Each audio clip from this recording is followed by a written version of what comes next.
with us. But first, an announcement from SALT. Tomorrow is Box Lunch Social, and we're just reminding you that we are donating to 3 great causes this year, which is Liberia, Haiti, and Miskaming. We have 2 groups can win. Girls can win if you have the highest bid, and guys can win an award if they have the best decorated box and table. And those awards would be a tardy pass, cram pass, or 1 week of visitor parking, and you can have one choice of one. And then, yeah, guys, just be sure to make a good lunch and all that good stuff. So yeah, now you can stand and sing with us. Now everyone stand.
sit, and would you help me welcome Nikki Helt?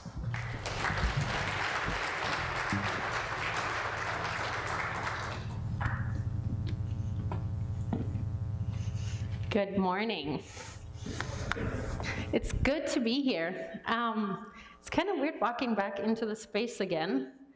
It was 20 years ago that I came here for the very first time, and some of your teachers are shaking your heads. No, it can't be. That was not 20 years ago. Who am I is what I would like to start with. There we go. I'm a German teaching Spanish at a Dutch college in Northwest Iowa. That's the short version. And how does that happen? Well, my short answer usually is God. That was all God's doing. But there's a much longer, more complicated, much messier version, and that's the version that I want to share with you guys today. After having my first taste of Christian education and Christian anything, when I was an international student here at Unity in 1998, graduating with a class of 1999, I had no idea what impact that year and living in Christian community here at the school would have on my life. And it's been a story that is not perfect, and I want to point that out to you guys. And even at the end of the story, my story continues and it is not perfect. I'm not always sure who I am and who God is, but looking back really helps me figure out that He's there always, even when I can't see it in the moments. And I think that's the major thing that I want to talk to you about today. So who am I? Short story, well, on the picture on the very left, I'm a German native. So I was born and raised in Germany. And when I was born, Germany was split into two parts. And I lived in the eastern part, which means it was under Russian control and there was a wall. So in 1981, when I was born, it was easier to get to the moon than to get to Northwest Iowa, because the government I lived under did not allow people to travel, and especially not family like mine. I had a pretty rebellious dad. I think that's where I get my rebellious side from, but he had a file, and that meant that our family was always under surveillance. And so for me to say, imagining when I'm in my mid-30s that I would be teaching at a Christian college in the middle of America, that was not a possibility. Who am I? I'm also a mother. I'm a mother of 3. I'm a divorced mother of 3. Picturing it when I was younger, that was not something that I thought would be in my future, and I'll talk a little bit about that journey in a little while. I'm also a teacher. Now, I always wanted to be a teacher. From the time that I was a second grader, I knew I wanted to teach. I wasn't sure what, but I wanted to teach. It happens that I'm gifted with languages, and so I really enjoy them. The European system allowed me to learn 3 of them, and so because of that, I'm teaching Spanish, and I'm really passionate about that. So that explains a little bit about the German teaching Spanish in Northwest Iowa. It all started when I read a lot of books. So the wall had come down in 1989, which allowed for people to travel. And so as I was growing up, 13, 14, 15 years old, I read a lot of books, and I was most fascinated by the books that were written about students traveling abroad for summer, for a semester, for a year. And I thought, oh, I want to do that. That sounds really great. My parents encouraged me because they never had the ability to travel since they lived in a system that didn't allow them to do that. So I was 16. I felt pretty grown up. When I now look at 16-year-olds, I don't think that was me. I thought I was much more mature and much more ready to take on this challenge. But I left to go to the United States. That was possible through an international student visa. So while I talk, I'll also put in what pieces of immigration and paperwork had to happen for me to be able to do that. So I was fortunate. I came from Germany, worked with an exchange organization, and they did F1 student visas, which allowed students to come for a year. And I knew everything about America, right? I had watched Beverly Hills 90210. I'd watched Baywatch faithfully. Germans kind of have a thing for David Hasselhoff. I don't know why, but that's the thing. So I was ready. I had my bags packed and I was ready. And then I got a letter. First of all, it said I would live in Iowa, in Lamars, Iowa. And that was before we had internet at my house. And so we took out a big world map. We could find Iowa, but we couldn't find Lamars. And I noticed it was very far away from the beaches that I had dreamed about, that I'd seen on all those TV shows about America. Instead, What happened is that my host family had a lot of connections to Unity Christian. All their children went here and graduated from here, and the children that they have adopted continue to go here. And so that's where I ended up. And one of the verses that is most impactful as I talk about how my story started as a Christian here is because your teachers, some of them who are still teaching, took this to heart. When an alien lives with you in your land, do not mistreat him. The alien living with you must be treated as one of your native born. Love him as yourself, for you were alien in Egypt. I am the Lord your God. So my year at Unity looked like this. Not like the beaches and not like the high schools in Beverly Hills 90210, but I had physics with Mr. Kauk, I had living group with Mr. Folkerts. I learned my first Bible lessons in this type of setting from Mr. Willinga. And as you can see by the big computer monitors on the left, I had computer applications with Mr. Kaming. So some of these pieces are still here. Some of the things have changed and adapted, but that was my year at an American high school. The big impact was that I noticed living in a community that was talking about God all the time, that was talking about their faith all the time. That is not something I was used to. Now, don't get me wrong, I was baptized and confirmed before I came to the United States. Mainly because under the East German system, the government said you shouldn't do that. You shouldn't pertain to any religious groups. Now, my parents said, well, if the government tells you not to do that, that's exactly what we're gonna do. That is the main reason I was baptized and confirmed. We went to church on Easter and at Christmas time, but it wasn't something that permeated our entire lives.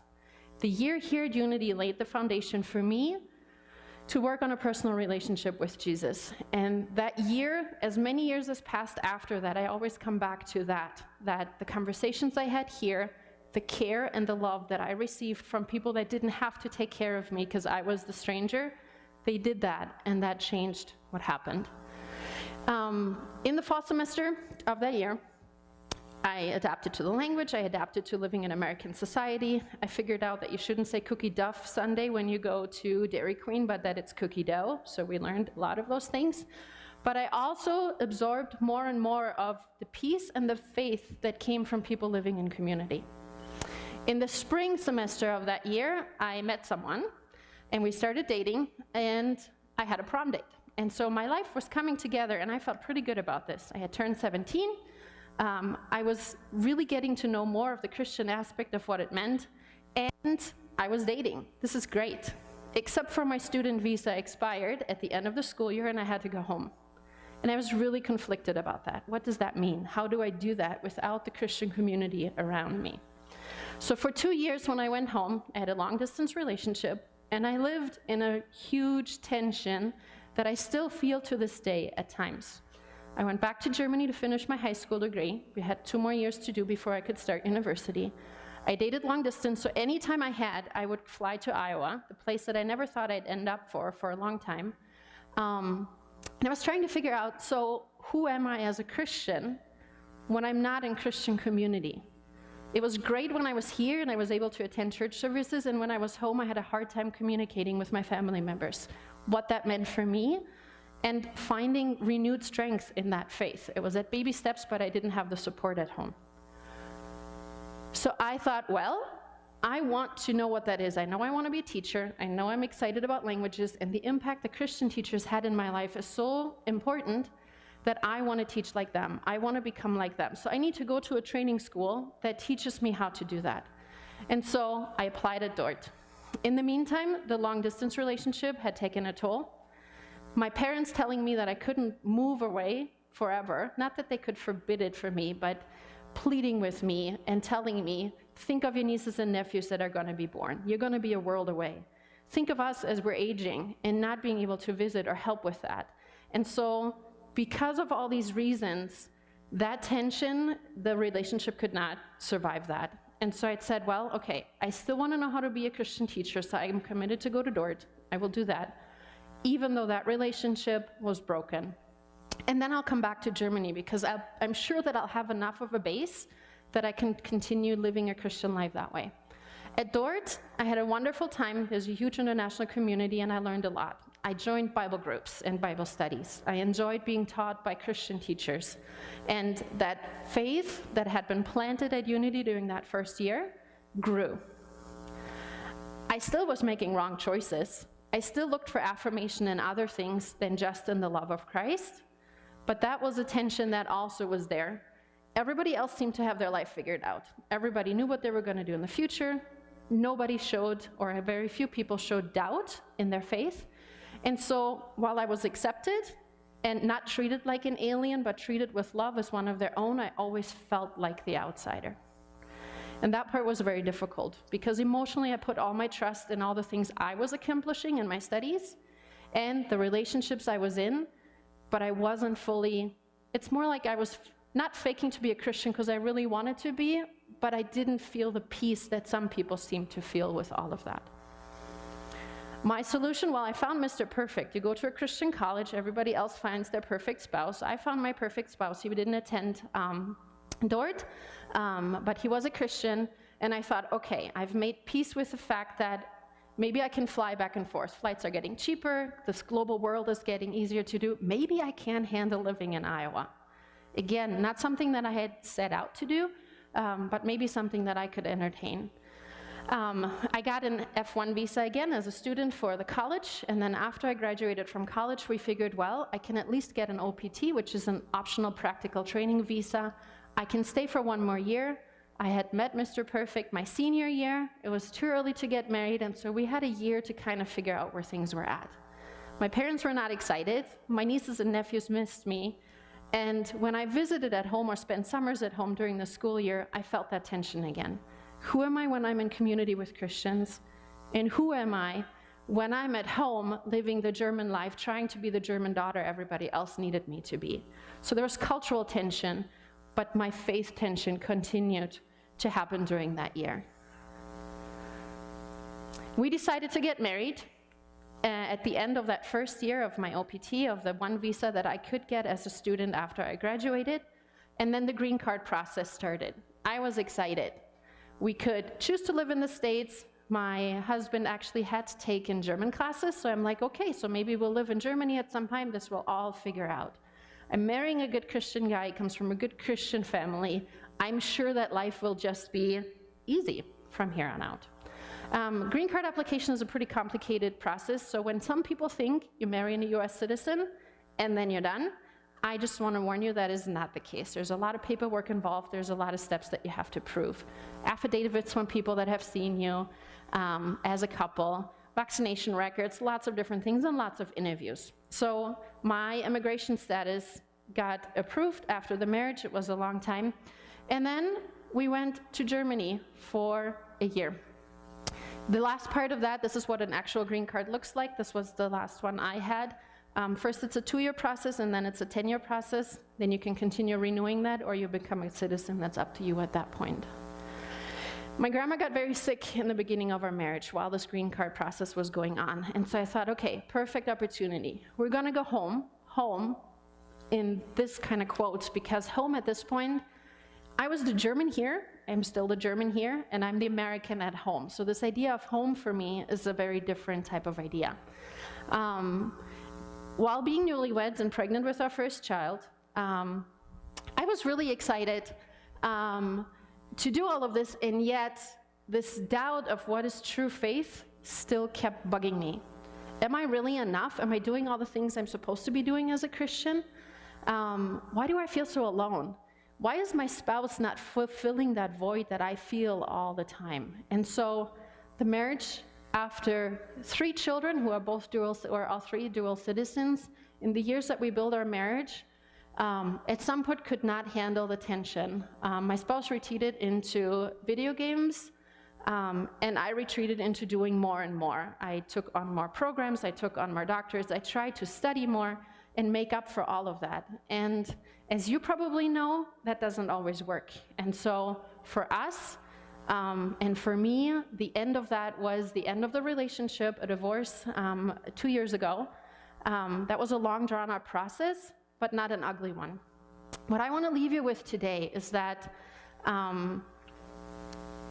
My hope and my faith I've learned through this process, which was a very painful one.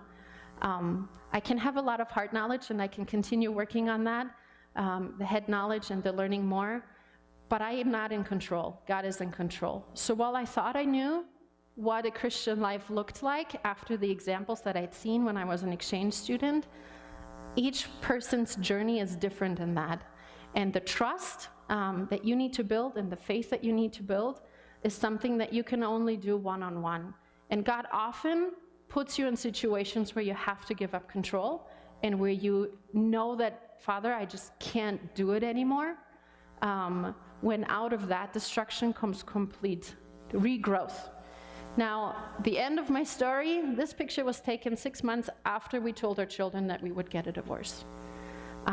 This picture to me is important because our new normal is not perfect. We live in 2 different households, but at the same time, the strength that God is giving us and the grace that He is extending to us is something that we can both use to nurture our children. So while our relationship failed, we are able to put those differences aside, and I know that is not due to our doing. That is the strength of God in us and His visibility. So while I couldn't always see Him in that process, that is something that stays with us. I'm a new United States citizen. 10 days ago, I took the citizenship test.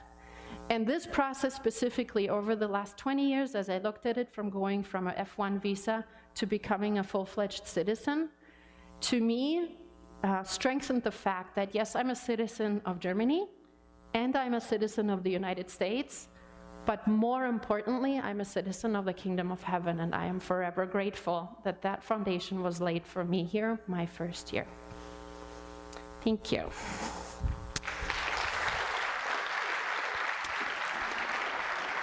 Will you pray with me? Himmlischer Vater, vielen Dank für diese Schule und für die Lehrer, die hier arbeiten. Ich danke dir für die Schüler, die hier die Zeit verbringen können, um mehr über dich zu lernen. Bitte gib ihnen die Kraft und die Weisheit, in dich zu vertrauen und nicht auf ihre eigene Stärke. In deinem Namen. Amen. You are dismissed.